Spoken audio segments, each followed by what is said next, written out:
शरद पवार गटाच्या बारामतीच्या खासदार सुप्रियाताईनं काल एक वक्तव्य केलं जाहीरपणे। त्या म्हणाल्या, माझं मटण खाल्ल्यानं पांडुरंगाला आवडतं।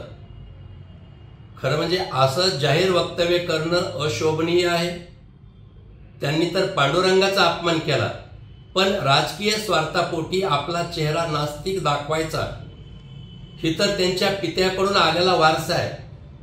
बीज बोए बबूल का आम कहां से आए।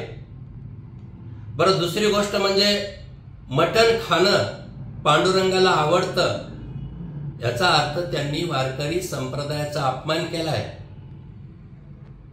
संत तुकाराम महाराज सर्वात जास्त पांडुरंगाचे भक्त होते।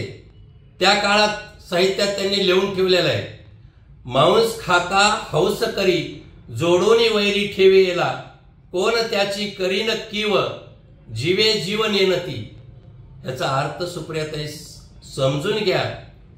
थोडक्यात तुकाराम महाराजांनी सांगितलंय की जे मांसाहार करतात ते जास्त शत्रू निर्माण करतात आणि हाड त्याचं पीठ करायचं आणि चगळायची तर त्याला कर्माची फळं भोगावी लागतात।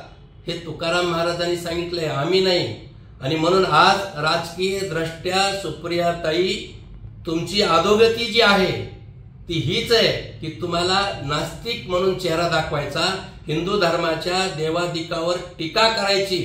माझी एक मागणी की सुप्रियाताईनं तात्काळ पंढरपूर गाठलं पाहिजे आणि संत नामदेवाच्या पायरीवर जाऊन माथा टिकवावा आणि जाहीर माफी मागावी, कारण त्यांनी पांडुरंगाचा अपमान केला, वारकरी संप्रदायाचा अपमान केला।